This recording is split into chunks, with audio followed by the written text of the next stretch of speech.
is really loud. So, how's everybody? Hanging in there? Lots of heads up, lots of nodding. Hope your holidays were all happy and safe. So, we will begin 2021. It's already off to an interesting start. So, we're gonna actually have someone make the motion to conduct our meeting electronically. If you will, Mark, you want to do the pleasure? Sure. I move to approve conducting the meeting by electronic means. I move that the items on the meeting agenda constitute essential business of this council. Meeting electronically is necessary to protect the health, safety, and welfare of Tennesseans considering the COVID-19 outbreak, and any rule conflicting with governor's executive order permitting electronic meetings to be suspended. Do I have a second? Tom Turner, a second. Thank you, Tom. Abigail, would you please do the honor of our roll call, and would you please each indicate your presence and your vote on the motion to do this electronically? And if you're not speaking, please make sure you are muted. And also if you have a conflict of interest. Thank you, Abigail. I tend to always forget that. Okay, Elena Boyer. Present, here, no conflict. April Calvin. Present, yes, and I do have a conflict. I work for the Salvation Army, who receives ESG and COC funds. Ashley Oswald.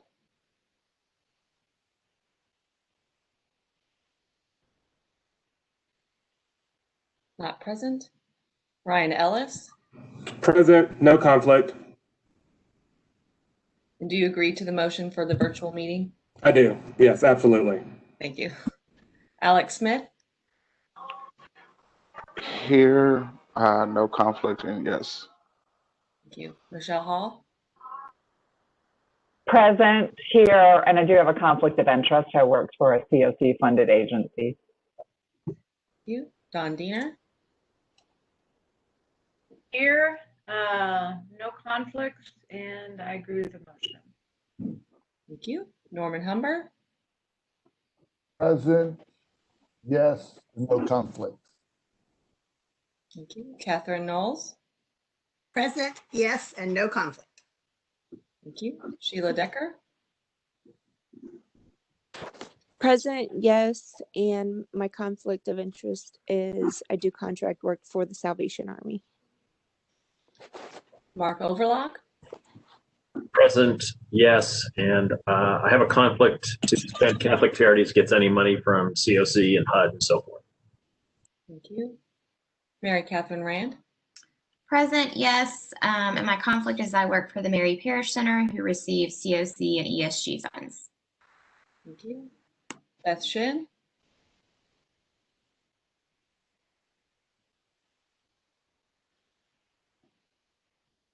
Not present. Freddie O'Connell.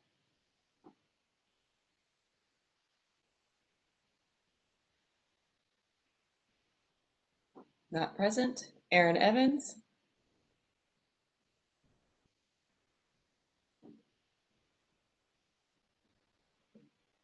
Not present. Sandra Sepulveda. Present, yes, and yes, I sit on the board of Safe Haven. Thank you. Will Connolly. Present, yes, and Park Center receives ESG and funding from Metro. Thank you. Paula Foster. I am present, yes, on the motion, and my wife works for Nashville Cares. They receive ESG funding. Thank you. Laura Bermudez.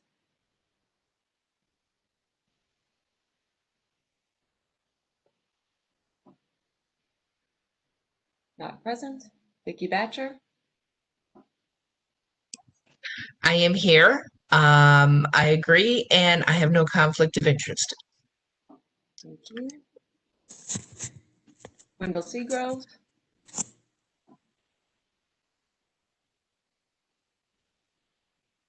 Not present. Jeff Gibson. Present, yes on the motion, and I'm on the board at Room in the Inn. Thank you. Charles Strobel.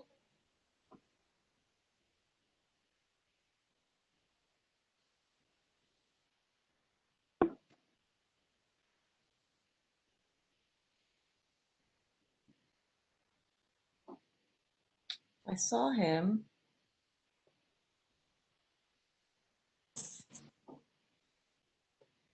He's listed down at the bottom. Let me unmute you, Charlie, and if you can say if you're present. Or Dontre, can you unmute Charles Strobel?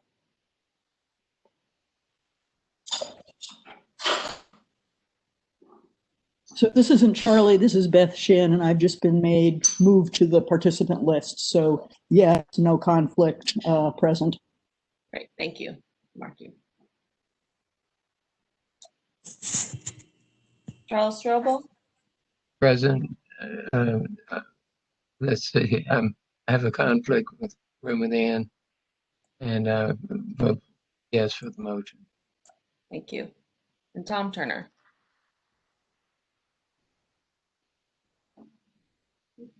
Tom, you need to unmute yourself. Present, yes, and yes, Nashville Downtown Partnership receives ESG funding. Thank you. Is there anyone else who's come on after your name has been called?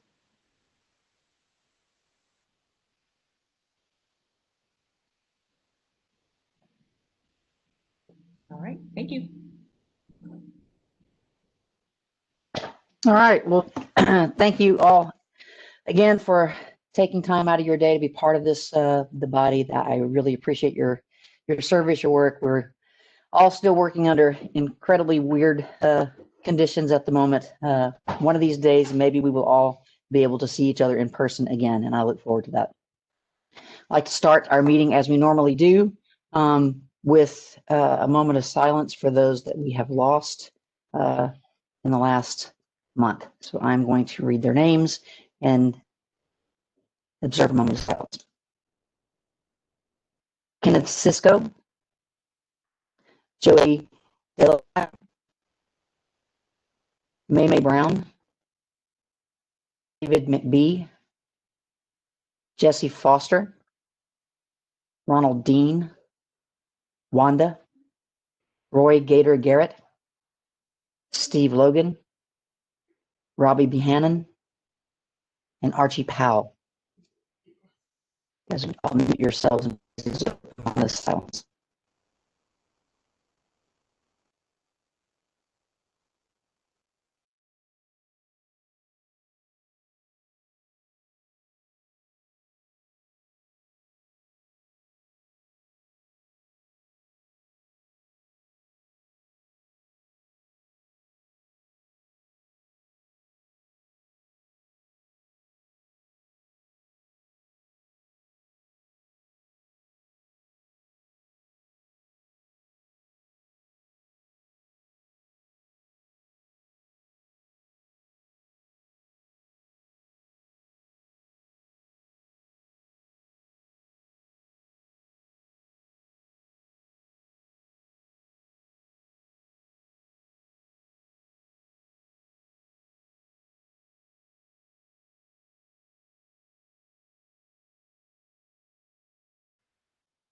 Thank you all very much. Again, welcome this morning. I appreciate your time. Appreciate you being here. One of the things that we have talked about the executive committee and here is that sometimes you feel a little disconnected from the work that's actually being done. Some of us are convicted service providers directly, but some of us are not. And one of the things we realize is that we need. You're sort of breaking up. It's really hard to hear you. I don't know what the. That's internet connections. It's call it crackly feedback. It's not like it's slow internet. It's like feedback. It's like. Hold on 1 second. Let me just take this thing off.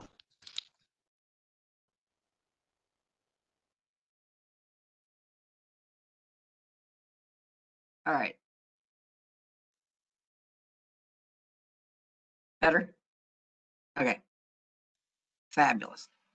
As I was saying, one of the things that we wanted to do was to kind of give ourselves a moment to understand some of the work that we do and things that are being accomplished through initiatives and things that our HUD-funded partners are doing, and other members of the COC. So April Calvin is going to share with us a bit of a story this morning to tell us a little bit about what's happening on the ground and help us stay connected to that understanding. Hello, everyone. I have feedback. Can you hear me? It's gone. Don Troy, can you send me so that I can share my screen? I just have maybe 4 slides, a couple of pictures I want to be able to show. I am a visual girl, so I didn't want to just tell a long story without pictures. The Salvation Army started a Life Nav program. Here we go. Share. And let's see. Here we go. All right. So we started a Life Nav program about a year ago, and it was very, just figuring out what was needed in our community, not wanting to duplicate efforts. So it is a street outreach program. The program is designed to help. We start with prevention. We do street outreach, shelter, because we have some shelter here, and rapid rehousing. Since October, we have housed 125 individuals. That is 109 households and 7 dogs. The animals are really important to our people, so they wanted to make sure that we posted the number of animals that we've housed as well. Our motto is engage, empower, and equip. You can't move someone from the street if you don't know their name and if you haven't taken time to break bread with them and enjoy community with them. These are some of the tools that we use. Metro Nashville Police Department, they offer us 6 officers every day. And it's the same officers. They're part of a quality of life team. And they are instrumental in helping us with our normal meal service plan, journaling, mainstream resource mapping. They know our participants sometimes better than us. And they also tell us where to, locate new participants or who's actually in need or who's in a medical crisis. It's a great partnership that we have with them. We've devised hospitality hubs where we can go out into the encampments, help with connecting them to resources, food stamps, unemployment, Social Security, and SOAR. We have a Life Nav app that is actually on the Google Store. No, it's on Apple Store. If you all encounter anyone that's in need of services, it's daily being modified. They didn't want to wait and do one big launch. They've done a lot of soft launches. That's why it's only with the Apple Store right now. We also help with journaling. That's kind of how we do our life goals. We don't talk to them about a treatment plan, about goals. We talk to them about journaling. What is your dream? Where do you want to be in 3 months, 6 months? This is the best story that I could ever tell. And it's for me like the full circle of life. This is Jay. He's a veteran. He has a degree in psychology. He was previously employed at the Salvation Army in Kentucky, moved here to work for Operation Stand Down over 20 years ago. And he's been on the streets for over 20 years. Because of mental health, some A&D issues, and was one of the ones that absolutely refused to go into housing. But he moved into housing right before Christmas. And that's a picture of him in his new location. One of the stories that rings near and dear to my heart, just because 20 years on the streets, sometimes that's pretty hardcore, and they are refusing to go in. It maybe took this is Tiffany Ladd in the picture with him, and it probably took over a 3-year relationship with him. This didn't happen overnight. Tiffany's only been with the Salvation Army for a year, but her relationship started out in the streets long before coming to the Salvation Army. And so that's where that engage, empower, and equip is really helping and being beneficial in moving our people into housing. This right here is the why. We have to change the community narrative. This sweet lady, Miss Denise, sat 2 blocks away from the Christmas bombing, and she's still there. She's still there. We work with her daily. We love on her daily. I'm not sure of how intense we'll have to become in order to change this story for Miss Denise. But when we went to visit with her the day of the bombing, she said, yep, it was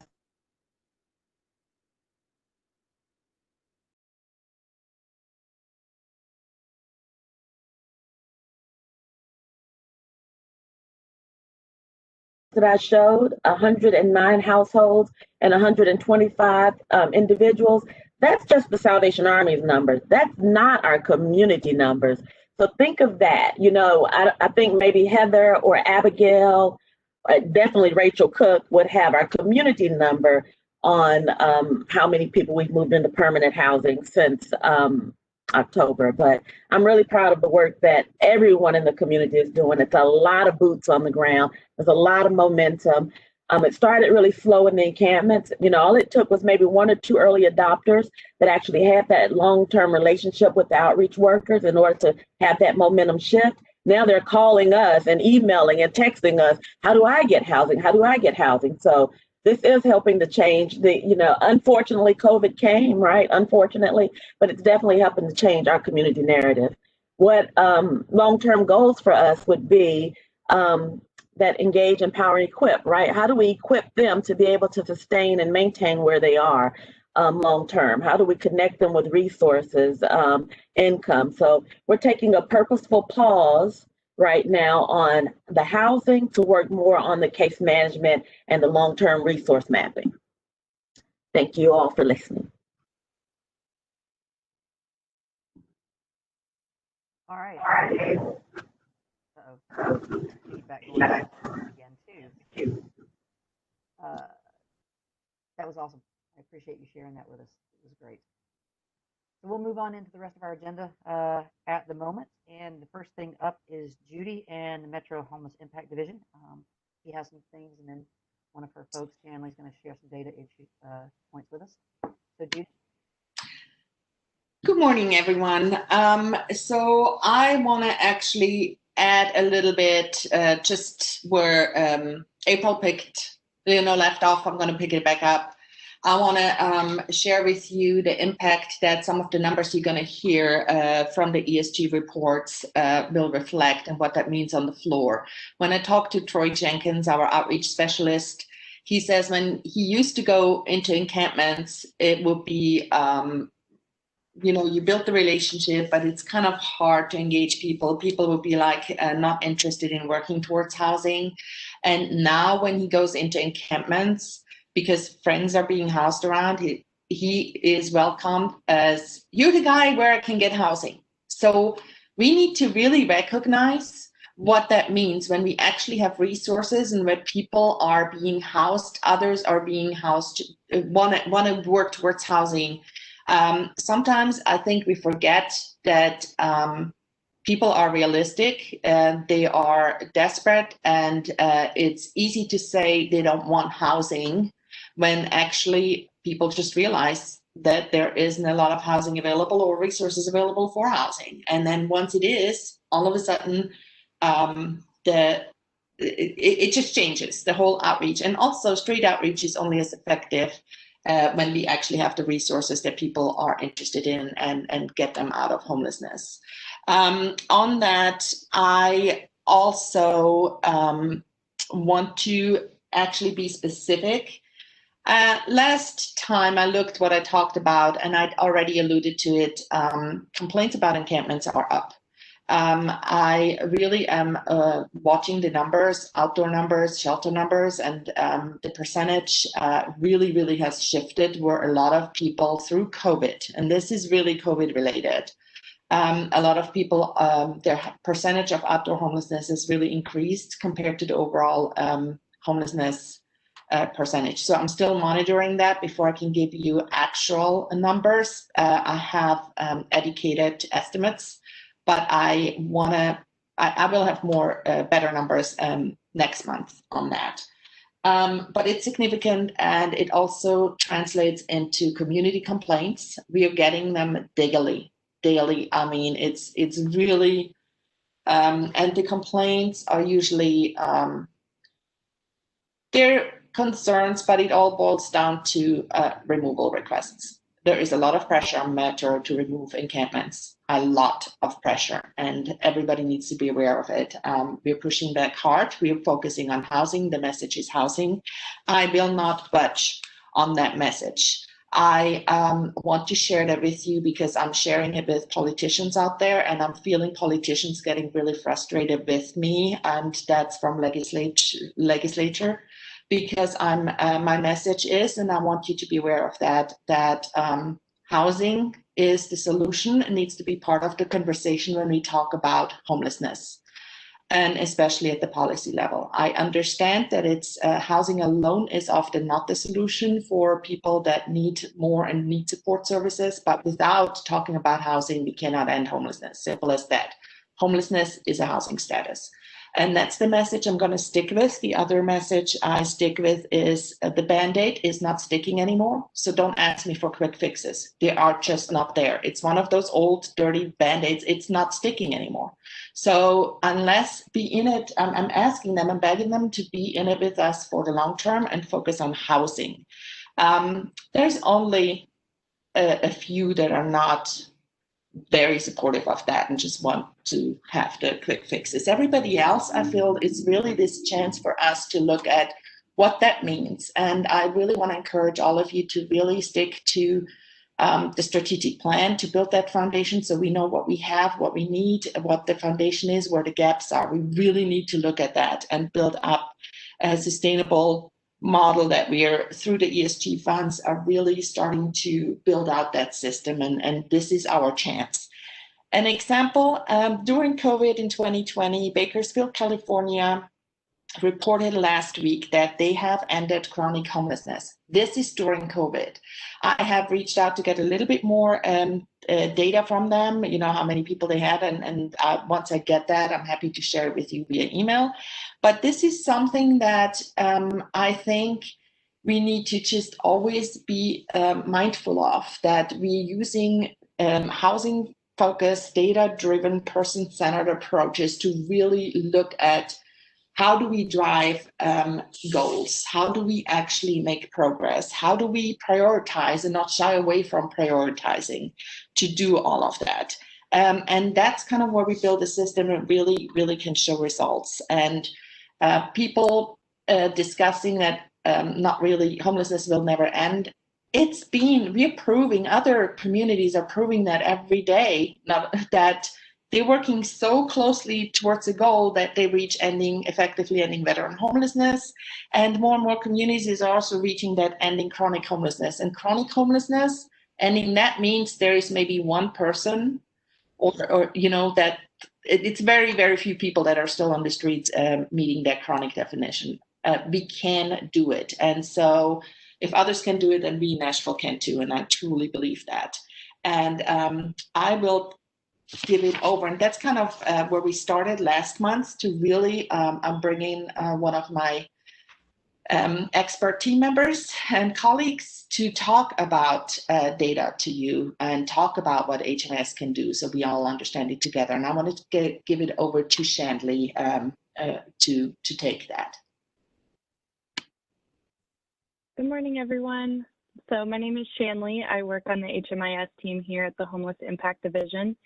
And today we thought it would be meaningful for us in the first meeting of the year to share some of the progress and successes that we had in HMIS in our community in this past year, as well as give you some overview highlights of some of our goals for the next year. So in HMIS in 2020, despite the crazy context that we were living in, we had some amazing progress made. So this year we increased our staff from 1 to 3, which gave us the capacity to focus on some proactive things that we've really not had the capacity to do in the past, including data cleanup of our HMIS system, some reporting that we've not had the opportunity to do, training, engagement, and data visualizing. So the staff increase came at a really great time because this year we also had a 52% increase of HMIS participating agencies, which is huge. So this year we started with 25 participating agencies and we closed out the year with 38. And we also have several others that are currently in the formal process with the HMIS Oversight Committee of onboarding. So really amazing for our community. HMIS is really only as effective as it is reflective of the work that's being done. And so having that much of an increase of the big picture of what services are being offered and provided in our community gives us the ability to use that data in more meaningful ways to evaluate our system and to analyze where there are gaps and where we're doing a great job.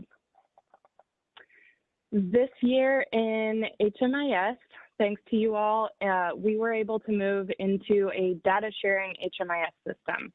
So in August of this year, you all approved the new HMIS governance documents, including the release of information that allows for data sharing, which is, we talk about it very casually, but it is huge for our community. So in August, we moved into the data sharing, and really it's been shockingly smooth. So it's been really great, instantly beneficial for people and agencies to collaborate and communicate more effectively. It's reduced the data entry burden across the entire community and has essentially laid the foundation for us as a community to continue to grow. So prior to data sharing, for us to be able to use the system really effectively was a bit unrealistic just because of the level of data entry it would have required. So that's really exciting for the community.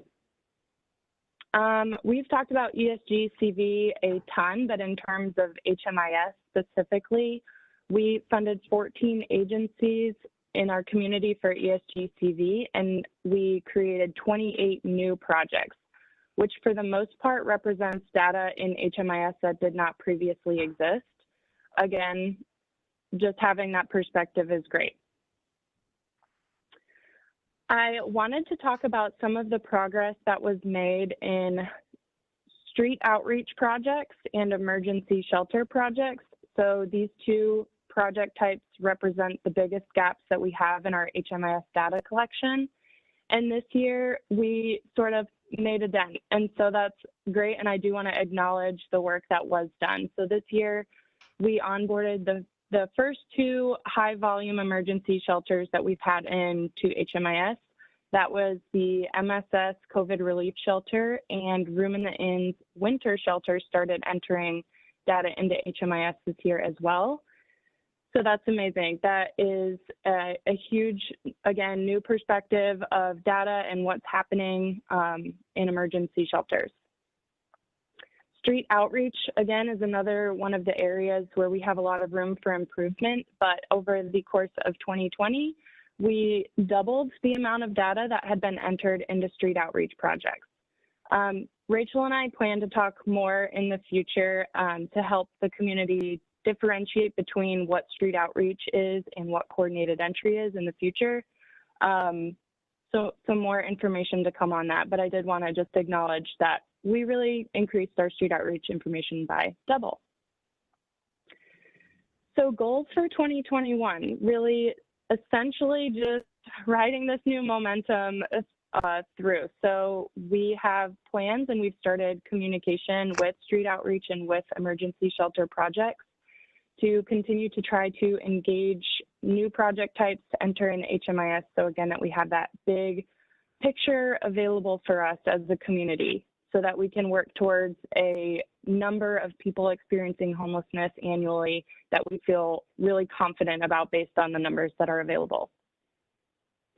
Another goal, and I mentioned this last time that I spoke to you all here, was the approval of the data quality plan and the data quality monitoring plan. So that is still currently in progress and will be for a while with several different committees.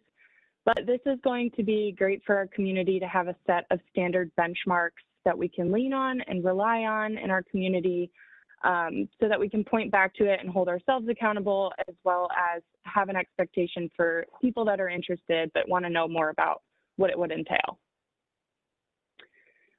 We want to do more meaningful things with data that is available through HMIS. So we have started sending out monthly reports to each participating agency regarding their data quality. So we will continue to do that. But another thing that we are committing to is monthly data reports that will include information about number of people served by project type in the community. And then quarterly, we want to present also some systems, outcomes, some demographical information about people served. And yeah, again, just continue to expand the amount of information that we have in HMIS. That was a lot of information I packed in there. There's a lot more where that came from, and Rachel and I will have 5 standing minutes moving forward that we're looking forward to sharing bits and pieces of everything that I talked about today in the future. Thank you all. Yeah, and on that, we have given little updates on that. We have been in talks with Nashville Rescue Mission. We are actually in the works of implementing, getting their data in. Thank you, Norman. And some of why it's not mentioned yet is really we need to make everywhere very clear and very sure that we have release of information and all that is in place. So that's where the work is right now. Thank you. Judy, do you have anything else for us? Nope, that's it. I think everything else will be in other items. Yeah. Well, thank you so much, Shanley. Thank you very much for sharing. Those were very impressive and encouraging numbers, and you and your team have done a great job, Rachel, and I really appreciate it. You guys are doing great. Next, we have Susie with our MDHA report. Susie, I noticed now you've got your light on, because a minute ago it looked like you were a mafia boss sitting in a dark corner with just your mouth showing. So I'm glad we can see you a little better now. So take it away. Can you hear me okay? Okay. Hi, good morning, folks. I'm on vacation and reporting from Lake Norman in North Carolina. First of all, I just want to acknowledge all the hard work that we've just been hearing about. I mean, you guys are just rocking, and it's really thrilling to hear of all the progress, the outreach, housing folks, the HMIS agencies onboarding. I mean, things are really happening, and it's super exciting. I just wanted to congratulate you all and tell you that the hard work is paying off. That's exciting. Okay, just some news about the Continuum of Care funding, the fiscal year 2020 funding via the last spending bill that just came out. That is basically there's no competition for the FY 2020 funds. The renewal agencies will be awarded the new year of funding non-competitively. Then we've got the 2021 competition for Continuum of Care funds that has the NOFA has not appeared. That the clock is not yet ticking for that competition. But I think yesterday HUD sent an email out asking communities across the country to register for that competition. Again, that doesn't start the competition, but it just says that we're interested in applying and confirms the geography we cover, sort of a formality, but the first step in what will become the competition this year. It does look like HUD's going to have some new funds. I don't have a whole lot of detail about where they will be focusing, whether that's domestic violence or what particular sort of area, again, what HUD's going to offer the new funding for. But as I get more information, I'll send that out to the community and report to you all and to the folks that are in attendance at the COC general meeting. That general meeting is going to go on next Thursday. The main topic is going to be edits that HUD has required to the charter revolving around the homeless management information system. And so there will be a vote. I'm going to send out to the broad cast of characters out there the folks that we had on record as having attended in December. And then that from that list, the folks that have attended 50% or more of the last year's meetings, so you know who has voting capacity and who does not. Hopefully we'll get that out to you all by the end of today. The last news is the homeless unsheltered count, the point in time count. There was a decision by the count subcommittee last Friday in light of all of the facts that you guys are well aware that revolve around safety and health issues and COVID. We requested an exception from HUD and were granted it yesterday to not have the unsheltered count at all. There's just too much risk to homeless folks and to volunteers. Yeah, just a big sigh of relief. The sheltered count, though, and the housing inventory count that Rachel and Shanley at MHID are working really hard on, that will continue and be going on the night of next Thursday, the 21st of January. But again, no outdoor count. And I would imagine that if COVID lifts its ugly head and the cloud passes, that in the last 10 days of January of 2022, we will begin planning in the fall for that. I think those are the main items that I wanted to cover. If anybody's got any questions, be glad to answer them. Thanks. All right, thank you, Susie. Any questions for Susie? This isn't a question, but I fully support canceling the outdoor count. It was just too hard to do that safely this year. But we need to think about the messaging then, because the indoor count is quite likely going down because the proportion of people outdoors is higher. And so when information gets released to the public, we just need to think very carefully about how to message that, that the problem is certainly not getting better at this point, despite the progress that we've made in housing people. Beth, I think that's a great point. And I think, some of what Judy talked about in terms of the number of complaints around encampments going up, all of that could be part of that messaging, so that we know that the problem is increasing, not decreasing, even though we were not able to do the count. And I think that's a really great point. Vicki Batcher, you've got your little hand raised on the side. Do you have a question? Yes, I do.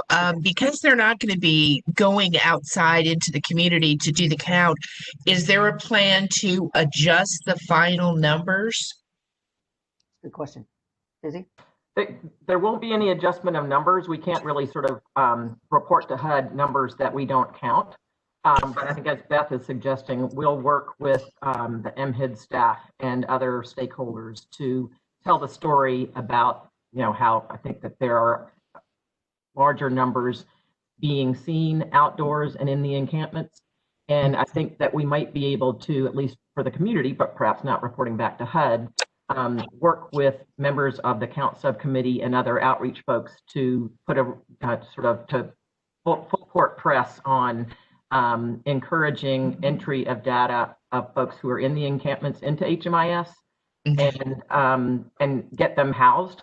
But by sort of doing that increased outreach effort over the next, say, 60 to 90 days, we should be able to get a better handle on those numbers, as Judy's talking about, of people who are sleeping outdoors, and tell that story a bit more accurately to the Nashville community. Thanks, Susie. Mark Overlock, do you have your hand up? I'm just wondering, to Beth Shin's point, and I defer to you all with expertise, if one of the reasons, if I was homeless, I wouldn't want to be in a congregate living environment, is it's much safer to camp outside and not be subjected to the virus. Maybe that's one of our bullet points, if that's true. Thank you. Judy, did you have something? Yes, to reiterate what Susie just said. So MHID, we discussed it prior to the PIT count committee meeting and made a recommendation in support of canceling the outdoor count, encouraging the PIT count committee to continue to work and help put together, actually outline a recommendation for outdoor counts in coordinated entry in HMIS over the next push for by March, that we have really entered people into HMIS and are able to come up with that clear message of what I talked about, the percentage changes, and have some data behind that. Also, Mark, so talking to nonprofits, that's exactly what we're hearing, and getting some feedback, just asking people why are they, why are they staying outside? And so we have heard from feedback that some people will just not go inside because they don't want to be in a shelter right now. And the consequence will be that there's a possibility that people, even once COVID tempers off or is more under control will just remain outdoors. So that percentage is really something we need to look at and plan for. What do we do as what is that conversation? Thank you, Judy. April Cowan, you have something? Yeah, I think it was kind of answered through everyone else, but one last question or one last thing to be mindful of. I think that when we present that number, it looks like everything's going great, and then sometimes it affects funding for agencies or our community.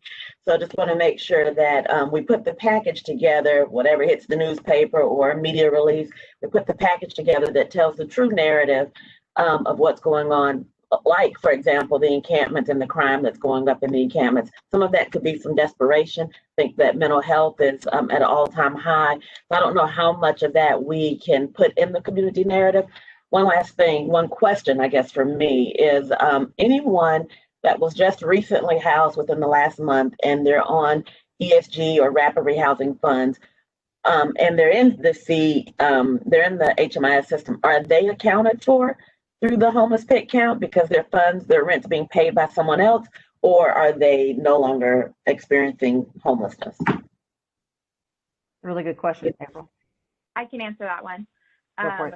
So for the pit count, the sheltered pit count only counts folks in emergency shelter, transitional housing, or safe haven projects, but the housing inventory count does look at the number of folks in rapid rehousing projects who have been housed but are still receiving support from the rapid rehousing agency on the night of the count. So that number will be captured in the housing inventory count, which will be, that data will be collected alongside the point in time count. Thank you, Rachel. Elena, Boyer? Yeah, I just wanted to this point as well.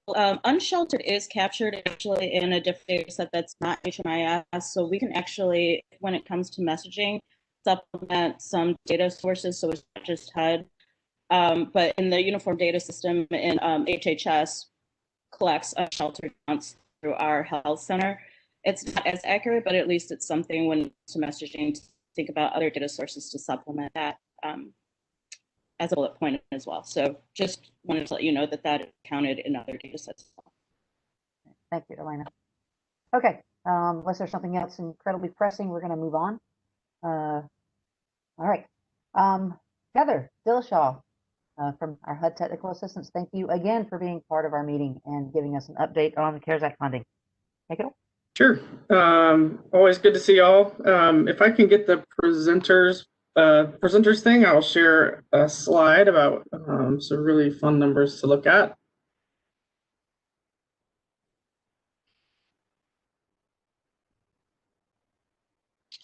Right.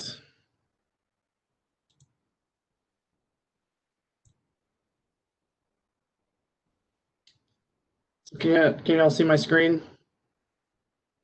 Yeah, okay. So these are numbers specific to the CARES Act funding for the Emergency Solutions Grant. So I'm going to talk through these for a minute and then talk about some overall numbers. So this is the positive side, right, of all the other numbers that y'all have been talking about. So since October 1st, you've moved 184 people into housing, permanent housing, just with ESG CV funds. So that's enormous. You've never moved that many people into housing that quickly, and you've never moved this many single adults into housing either in that time frame in these ways. So 147 of these folks are single adults. This is your largest. It's like 85% of your homeless population, and this is the growing number mostly of your homeless population. Some of your family subpopulations are growing a little bit, but mostly it's your single adults. And so the good news around that is that the focus that we'd hoped would happen is happening, right? That the going through coordinated entry, all of the providers working together to house folks is really paying off for the folks that really need housing the most. So these numbers are really fantastic and really encouraging. They're housing folks pretty quickly, and a lot of that is because we have motels that are moving to long-term leasing. That's because of the downturn in the tourism economy. We have motels we call them Class B or Class C, depending on the motel, that are not renting, right, as they normally would. So they're going to long-term leasing, and we have options for folks to live there, basically like a studio apartment, right? Many of the folks that are being housed have been homeless for 2 years or more. So these are folks that really haven't been inside in a really long time. So these numbers, from our perspective, are really impressive.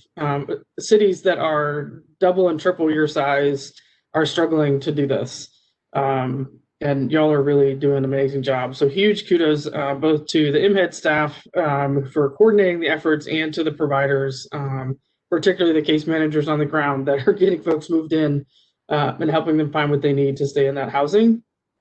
Really big, strong effort. There were even some Christmas Eve move-ins, which was pretty cool, and really great for folks to get into housing right at the holidays.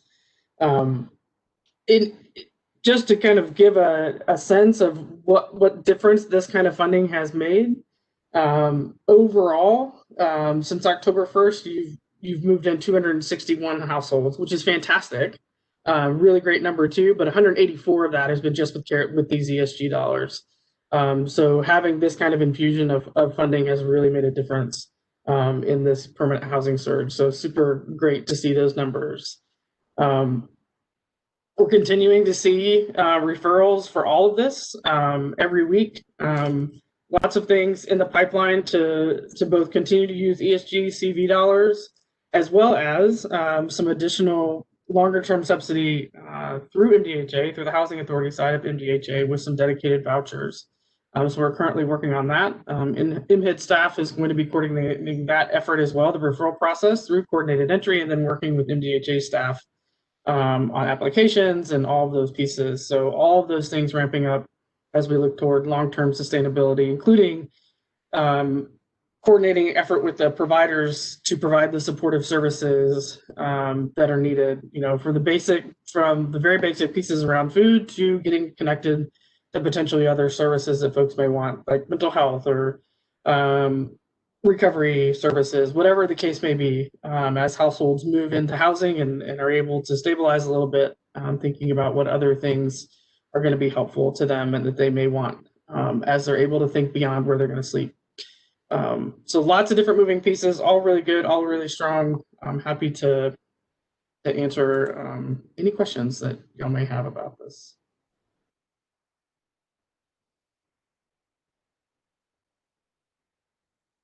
Just amazing. Thank you, Beth. Any questions for Heather? I will say, and I don't know if I think Treva may be on too. The other piece that we're working on with MHED related to the CARES Act is Treva's working on an RFA for acquisition and rehab for permanent supportive housing units with CDBG funds. So we're going to be looking at a project or projects that add additional long-term permanent supportive housing units as well. So I'm really pleased with the progress that y'all have made since July, when I first started working with y'all this intensely. Just really, really huge gains around housing, around additional units, new providers, even working with folks, the really high level of collaboration. And I know, April and others can talk about this too, in the kind of the move from, everybody just trying to do it the best they can on their own to really strong collaborations and decisions being made together. It's been a really, really wonderful shift. And I know that all the folks, like the stories that April told, the folks that are really benefiting this are the folks that need it the most. So it really, really kudos to all of you. It's really wonderful progress. All right. Thank you. Heather, as always, thank you so much for providing the update for us and for being so much a part of our community. I feel like you're actually, just working with us. And I'm sure you're doing other things, but you've spent so much time helping us navigate all of this that we really appreciate your time. I do feel like I live with y'all more than anybody else. So good with that. We'll take it. All right then. Sweet. Well, we're on to strategic plan and committee updates. So we do have an action item under our committee updates this week. Our Equity and Diversity Committee has finalized the anti-racism pledge, and Bobby, I believe, is going to kind of go over that with us and explain what that means. So, Bobby, you with us? Yes, I am. Thank you. Can you hear me? Yes, thank you so much. Great, thank you. And I see there are 4 items in 20 minutes. I just want to check how much time should I take? 5 to 7 minutes, or try to? Okay, great. All right. I think you said yes. I couldn't hear you, but I'm gonna move it. I'm gonna move ahead. So I just really want to thank the Planning Council for making time on the agenda for this, and really also want to thank the Data Committee, whose work made it known that we needed to have an Equity and Diversity Committee. And I really want to thank their past chair, Bill Friskus Warren, current co-chairs, Dr. Elena Boyer and Molly Mindbress, for their work. And also this pledge started in the Data Committee. So really thank them for bringing that to the Equity and Diversity Committee, which looked at it extensively, discussed it, then adopted it. And just want to address a few points. Why should we be addressing anti-racism? In short, we see that racial disparities in how homelessness is manifested in this country is very much tied to race. So we know that's not a coincidence. It's based upon racist practices in society. And we agree with Ibram Kendi that we cannot be non-racist. In order to change the racist structures, we need to be actively anti-racist. And we know that there are many domains where we need to focus on equity. And we're not saying we only need to focus on race equity, but that this is where we should begin. We should focus on race equity because it's the topic that as a society we tend to avoid despite its great power. It is the factor that more than any other determines poverty from one generation in a family to another. Race is the strongest factor. It determines where you can live, where you can go to school, how you'll be treated by the criminal justice system. So we adopted this pledge as an individual pledge to a committee pledge. And our request is that the Planning Council adopt this as the Planning Council, and then that each committee consider adopting it. And if it's passed, if it is adopted, it will not be the last step. It will be a first step and won't be the end, but it will help guide our priorities around training. It will give us direction about directing resources to examine our data with a race equity lens, and then to address the disparities. When all that will take time and effort, but adopting the pledge, if it is adopted, will help to be the foundation for why we're doing this work. It would also let new members of the Planning Committee know where the Planning Council, where it stands on this issue, as well as each committee. So we are proposing that this be adopted as a document and as a pledge for the Planning Council, and then we're also asking that committees consider adopting it for themselves. So I will stop and see if there are any questions. Hopefully you have a chance to read it. Bobby, that was awesome, and you did it really fast. So really appreciate it. You guys have done an incredible job at this. I have one thing about the pledge as I'm reading it. The very first line says, as a member of the Equity and Diversity Committee of the Continuum of Care. Are you suggesting, I think you are, that the entire Planning Council take this pledge? Yes. Okay, We passed on. Yes. Right. Yes, it needs to be changed if it's adopted. Thank you. Yes. Okay. So we make that change as a member of the Nashville Continuum of Care Homelessness Planning Council, correct? Yes.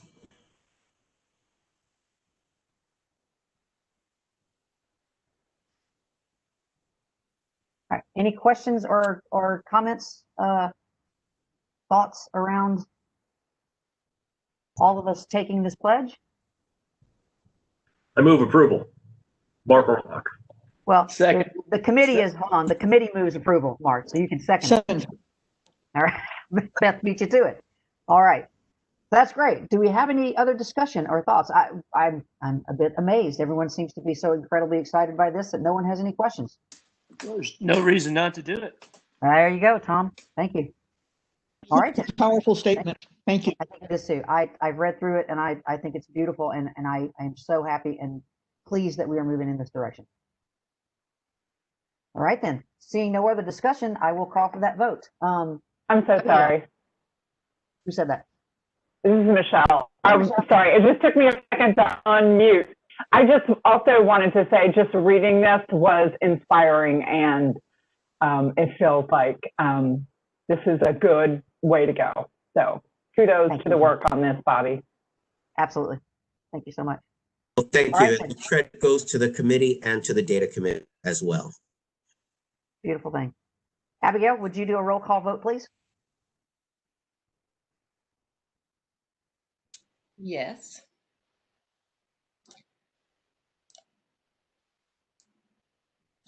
Elena Boyer. Yes, and I'm tearing up. I really appreciate this, guys. Thank you. It means a lot. Yes. April Calvin. Yes, and don't cry because we all will start crying. I am that person. Ryan Ellis. Yes. Alex Smith. Absolutely, yes. Michelle Hall. Absolutely, yes. Don Diener. Yes. Norman Humber. Yes. Catherine Knowles. Yes. Sheila Decker. Yes. Mark Overlock. Yes. Mary Catherine Rand. Yes. Beth Shin. Enthusiastic, yes. Freddie O'Connell. I'm turning here just in time to vote yes. Sandra Sepulveda. Yes. O'Connelly. Yes. Paula Foster. Without a doubt, yes. Laura Bermudez. Emphatic yes for me. Vicki Batcher. Of course. Jeff Gibson. Yes. Charles Strobel.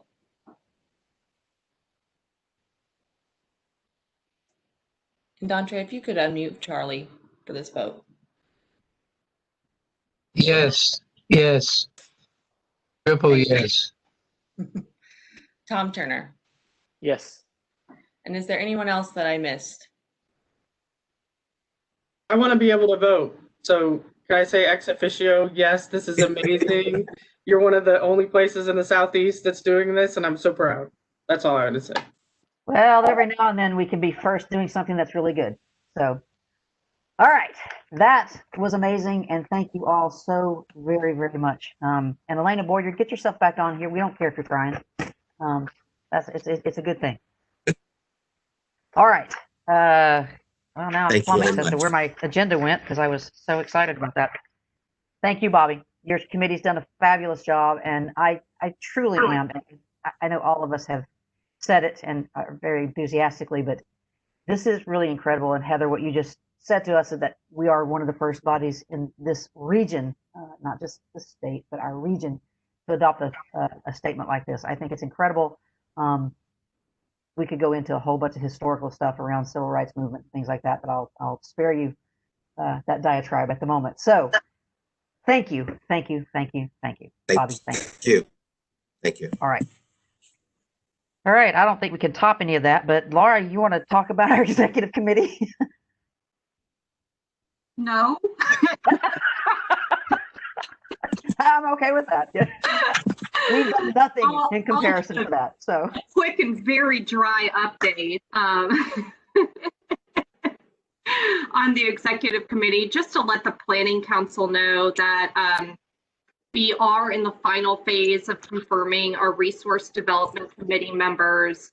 I'm really excited about the broad representation we have on this committee, and really hoping with these last phases happening now that we get this committee kicked off by February and March. I think that will be a huge help to the community and the continuum of care to have a group that is dedicated at looking at, you know, holistically, what are the resources and funds available to our community. How do we maximize and collaborate and find opportunities to develop new funds, new opportunities. So I'm really excited to see that kicking off and hope to share with you all, the committee members, here in the next few weeks.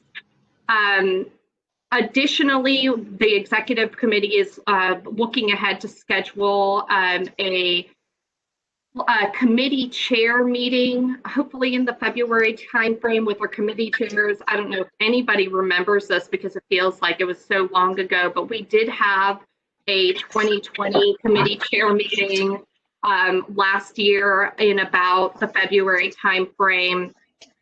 And the objective of that meeting is just to renew focus, energy, and provide an opportunity for committee chairs to come together, since they don't do that very often, to learn from each other, understand the larger picture of the committee work, and identify those dependencies as it relates to the strategic plan. So the objectives of this meeting will be to review the strategic plans, celebrate accomplishments from 2020, align on the vision of that body of work in 2021, and then really spend the bulk of the time discussing collaboration wins and opportunities and making sure that we are set up to work successfully together across committees this year. So if you are a committee chair, be looking for some communications coming in the next week to, I'd say, 3 weeks, depending on how quickly we can get things out the door.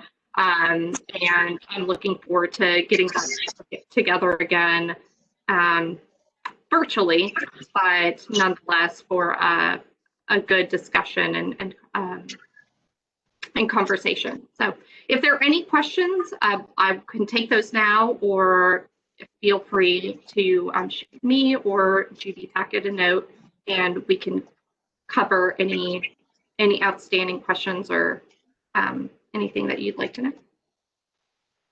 Thank you, Laura. Do you have any questions for Laura at this point? I have a question. Go ahead, Alex.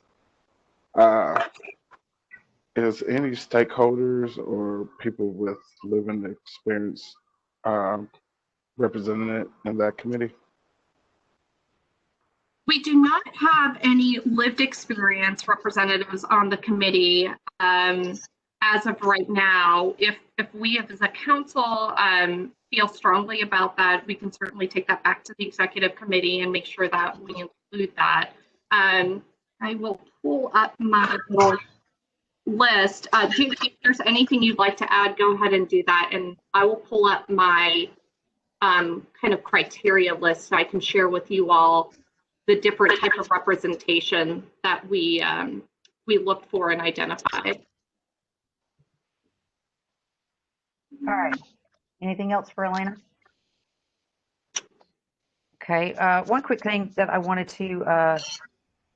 Sorry, Paula. Sorry. Just so everybody knows, here's what we looked for the development committee. We looked at skills and representation and relationship. So from a skill perspective, we were looking for people with an analytical mindset, experience in financial analysis and budgeting, experience in data analysis, health and public policy background, and relationships with potential funders. And then from a relationship perspective or experience perspective, we wanted individuals representing relationships across service providers, or somebody who truly understands the service provider community, representation from the business community, a diverse representation, both stakeholders, groups, race, etc. We're still looking for faith leader representation, and then we're targeting to have somebody with access to housing software in the future state. So just to give you guys a sense of the different skills and then different relationship and experience that we were looking for. All right. Thank you, Laura. Could someone, Charlie, could you mute yourself or have someone mute Charlie? Get some feedback going on there. I want to, if there's no other questions for Laura around executive committee, I want to go backwards just briefly and say that I got a text from someone that pointed this out. we were so excited about the pledge, the anti-racism pledge, and I think that as well we should be, but we forgot to move one step forward with that and say, how are we going to operationalize this and make sure that we are then making what we do reflect the pledge that we are taking. So I'm going to give that back to the Equity and Diversity Committee and ask that the next step be to help the rest of the committees and the full planning council figure out how we actually put this pledge into the work that we do, particularly standards of care and other places throughout our body. So, all right. And if I can jump in on that front, so these are also Nashville has a small group put together for equity demonstration project with HUD. So that's part of what we're working on. Abigail is the link to the equity committee. There's a member of that from the equity committee on that as well. So that's part of the work that is also, but I think it's appropriate for what you just did to mention it with. Thanks for bringing it up, so we can actually say yes. That's the next step that needs it. I want to give a little shout out to Sean Muldoon, who, as always, is thinking of those things and texted me and said, "How are we going to make this work?" All right, so thanks. Next, we have a report from Mark Overlock on our tax referendum ad hoc. And again, DeAndre, could you please mute Charlie Sherwood? Charlie, you got a lot of feedback going on, I think. Thank you. Perfect. All right, Mark.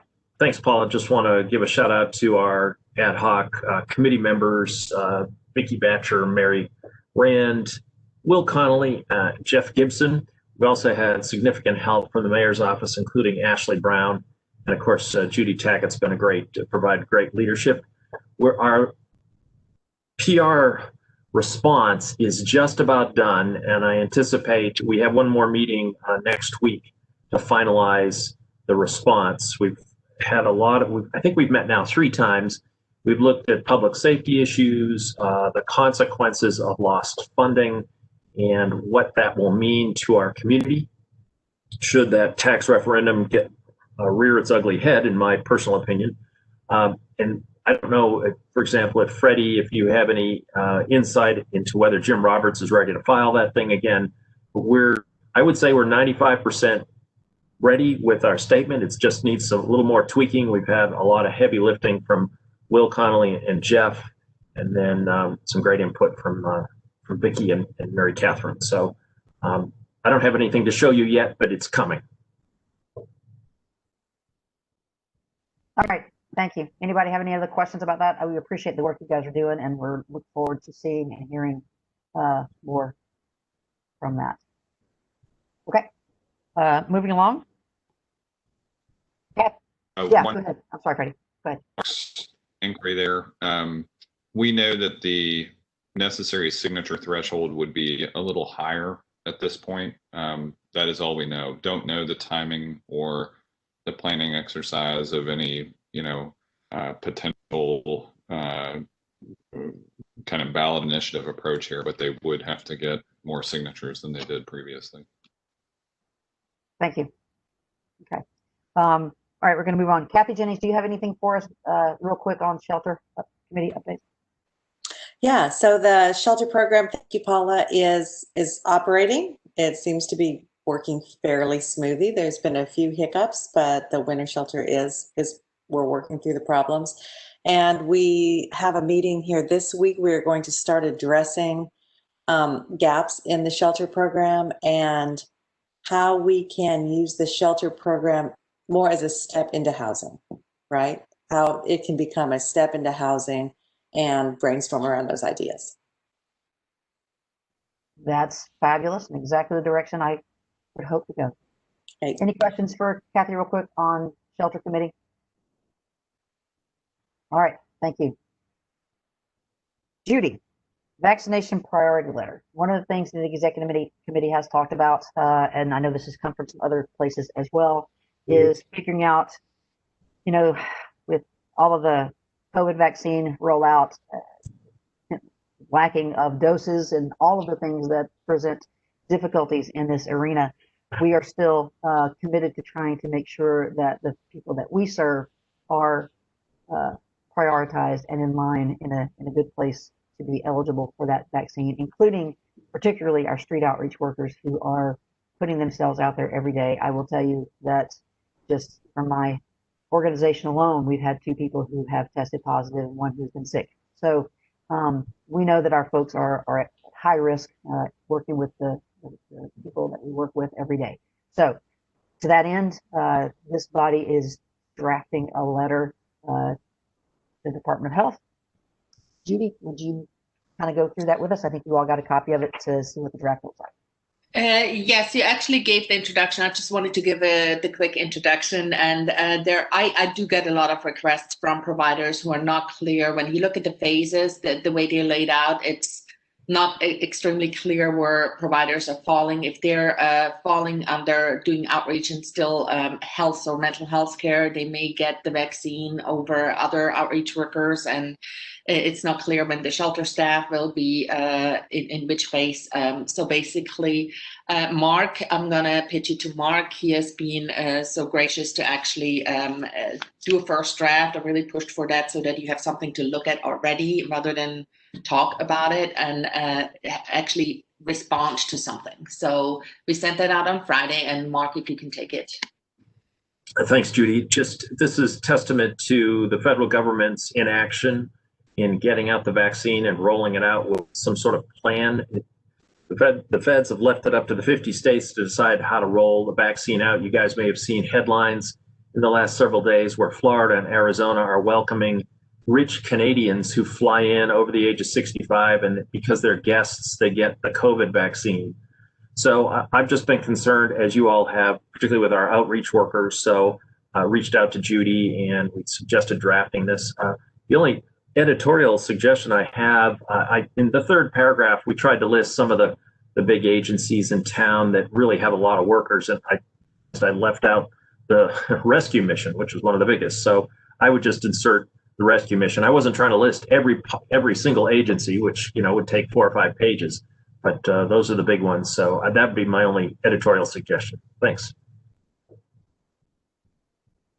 Thanks, Mark. I'd also actually include Metro Social Services staff because they're running the shelter. I think that's a good one as well. Yeah. I don't know what else to say about all this. Judy, do we actually? It's not listed as an action item, but as a body, do we need to approve this so that it can be sent out? I would recommend doing that, so we have that on the record and in the minutes. Yes. All right, then. So, Paula, can I say something real quick? Absolutely. Mary Catherine. I don't know if any of you guys were on the Center for Nonprofit Management's town hall last week about the vaccine distribution. And I don't know if there's anything we can do at this point or put anything in the letter, but it was pretty disturbing to me, kind of how they talked about homeless shelters and where they fall in the phases, so under phase 3. And the presenter was saying that kind of her litmus test for understanding who's in phase 1, like assisted living, and homeless shelters and domestic violence shelters in phase 3, is if they really have to be there. And she said, for example, if they had a house, would they have to be in the shelter? And the answer is no. So I'm bringing this up just for what it's worth. I don't know, exactly what we can do for it. I'm not trying to, point fingers but just it was pretty unnerving. So just wanted to share that with the council. So and I wasn't on that call. I think one of my staff members may have been. I didn't hear that bit of feedback. Was there opportunity for you to give input or ask questions about that? It was just simply you had to listen. Mm-hmm. Yeah. Okay. So. Well, that's probably a good thing that I wasn't on there. I would have been throwing a fit. But anyway. Okay. So it's an interesting litmus test. But so that that's coming from the state of Tennessee. Yeah. So. Okay. So the question I guess I have at this point is, do we need to wait until the letter is final, or do we give approval to this subgroup, Mark, Judy, to craft the letter based on our discussion today and send it as soon as possible? So I'd move that we empower the executive committee to finalize the letter based on the council's suggestions and get it out as soon as possible. Do you have a second? We have plenty of seconds. All right, any further discussion about that? If not, let's do our roll call vote as quickly as possible so we can move on. I want to respect everyone's time. Okay. Elena Boyer, Yes. April Calvin, Yes. Ryan Ellis, Yes. Alex Smith, Yes. Michelle Hall, Yes. Don Diener, Yes. Norman Humber, Yes. Catherine Knowles, Yes. Sheila Decker, Yes. Mark Overlock, Yes. Mary Catherine Rand, Yes. Beth Shin, Yes. Freddie O'Connell, Yes. Sandra Sepulveda, Yes. Will Connolly, Yes. Paula Foster, Yes. Laura Bermudez, Yes. Vicky Batcher, Yes. Jeff Gibson, Yes. Charles Strobel,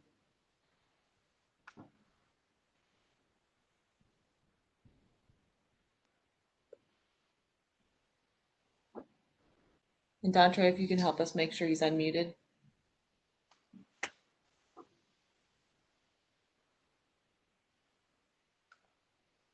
I'll come back. Tom Turner, Yes. Yes.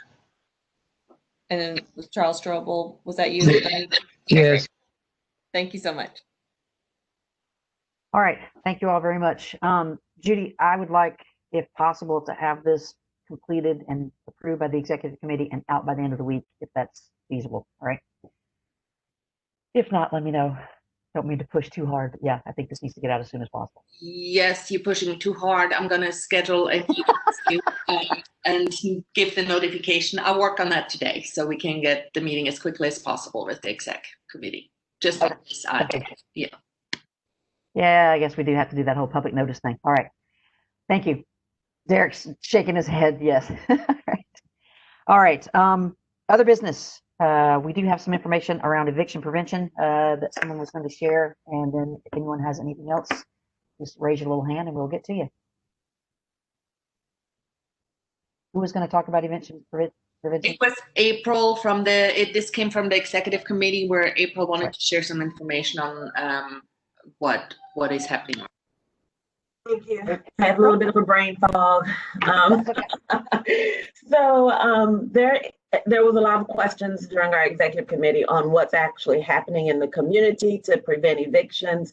The Salvation Army sits on, it's called the FAN Committee. I like to call it the FAN Club, but it's Financial Assistance Networking Committee that's actually operated through Tracy Deal at United Way. And there's been a lot of momentum behind that group. There's probably a normal, maybe 5 to 7 group of organizations that typically assist with financial assistance. Well, with the push for CARES funds, there was more agencies that were able to apply. We're up to 38 agencies that's actually helping to assist and distribute funds throughout Nashville. I was going to say Tennessee, but that's just Nashville. Before Christmas, there was $10 million that was in Metro CARES funds that were released through United Way to over 38 agencies. The Salvation Army was awarded $800,000. Starting this week, I believe, or next week, there's a new application for financial assistance through United Way, and that is a total of $3.8 million. I'll say the $10 million before December was gone in 3 months. I don't really know what the 3.8 million, how far that's going to go. So just wanted to give you that information.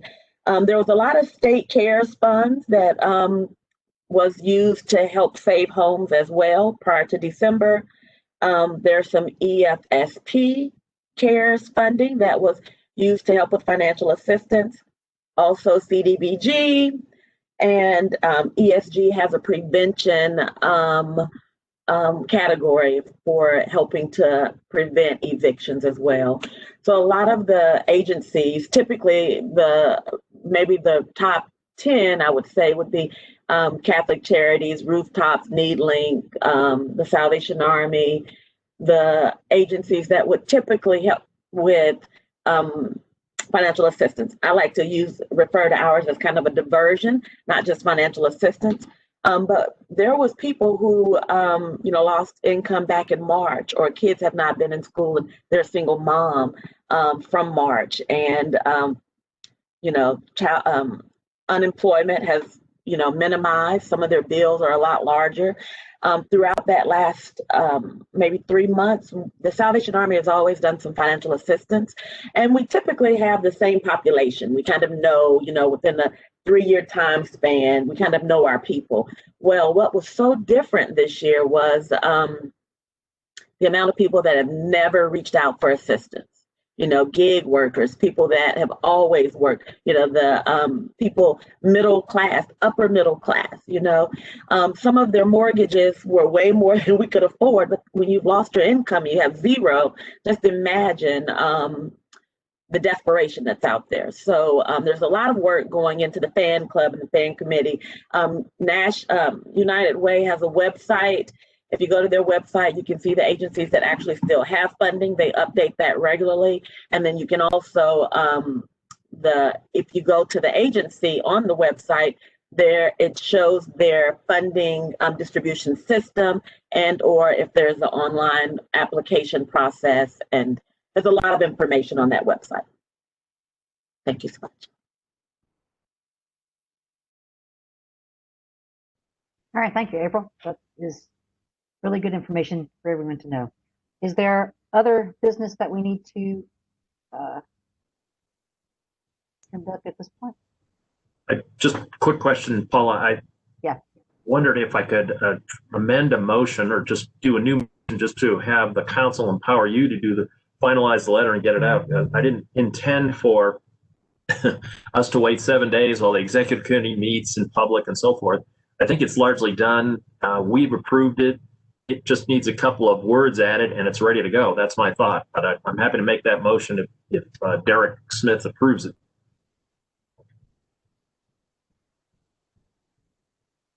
You just said yes. I got a thumbs up. Give us another. I make the motion that we empower. Wait, Mark. Well, I think in your motion, you'll need to make a motion that the prior approved motion be withdrawn or be revoked, I should say, and that instead replace it with your present motion. But you can do that all in one motion. Thank you, Derek. So I move that the prior approved motion be revoked, and instead I move that Paula Foster as chair be empowered to finalize the vaccination letter based on the editorial suggestions the council made and get it out as quickly as possible. Second. Have a second by Charlie. All right, we need to vote on that. Is any discussion? Anyone have any? I'm happy if someone has issue with that and wants to do it a different way. Please just speak up. Freddie? Yep. No, I've got an item about business. That's what it is. All right, then let's try to move through this vote quickly if there's no other discussion. Abigail? Okay, Elena Boyer, Yes. April Calvin, Yes. Ryan Ellis, Yes. Alex Smith, Yes. Michelle Hall,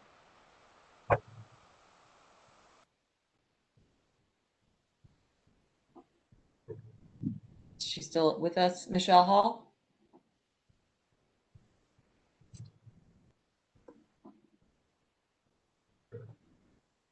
Not present.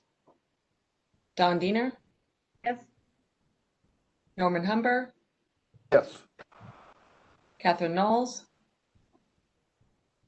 Yes. Sheila Decker, Yes. Mark Overlock, Yes. Mary Catherine Rand, Yes. Beth Shin, Yes. Freddie O'Connell, Yes. Sandra Sepulveda, Will Connolly, Yes. Paula Foster, Abstain. Laura Bermudez, Yes. Vicky Batcher, Yes. Jeff Gibson,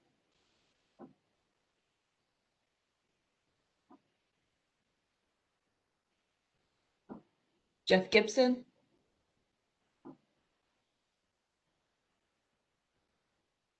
move forward, Charles Strobel,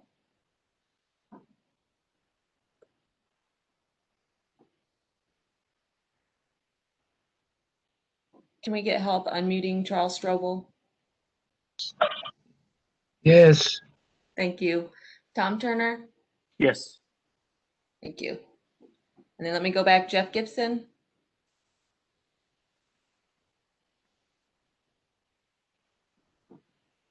all right, not present for the vote, thank you. All right, thank you all very much. I appreciate that, and I will do my best to get work with Judy to get that out very quickly. Freddie, you had something in other business for us? Yeah, quickly. I know Judy shared with council members the newly created affordable housing task force from the mayor's office. I was pretty disappointed that there did not seem to be any direct connection to the link between housing and homelessness reflected in the committee or the task force membership. I have actually had the council office reach out to my colleagues who are on this planning council, council members, and our hope is to submit a letter to the mayor's office. We are recommending Beth Shen, since it seems to be a very policy-focused group. Beth, okay with you that we have named you specifically, but we also include, and if not Beth, then someone from the CHPC. I think it's an imperative that if we're going to have a serious conversation about affordable housing, that it be connected to the issue of homelessness. So that letter should be finished up today and transmitted to the mayor's office. Just wanted the council, planning council, to be aware of that. Freddie, I So the- appreciate that, and I thought the exact same thing when I looked at the list of people who were appointed to that committee, that it was affordable housing is fabulous, but without talking about homelessness and what that means, it is not where we need to be as a city. So thank you for your thoughtfulness around that. Beth Shin, thank you. I saw the thumbs up. I really appreciate it to do that. And we will hope that the mayor's office will take that request seriously and appoint you to that task force. Right. Any other business that we need to discuss today? All right, then. I will tell you that I think today was one of the most productive meetings we've had in a long time, and I really appreciate it. I think the work that we've done here and the reports that we've received have been incredible. I really, really appreciate all that you do, your thoughtfulness, your commitment to the people that we serve. So thank you all very much. And with that, I would entertain a motion to adjourn. Second. All right. I believe that we can all leave the meeting now. Thank you so much. We'll see you next time.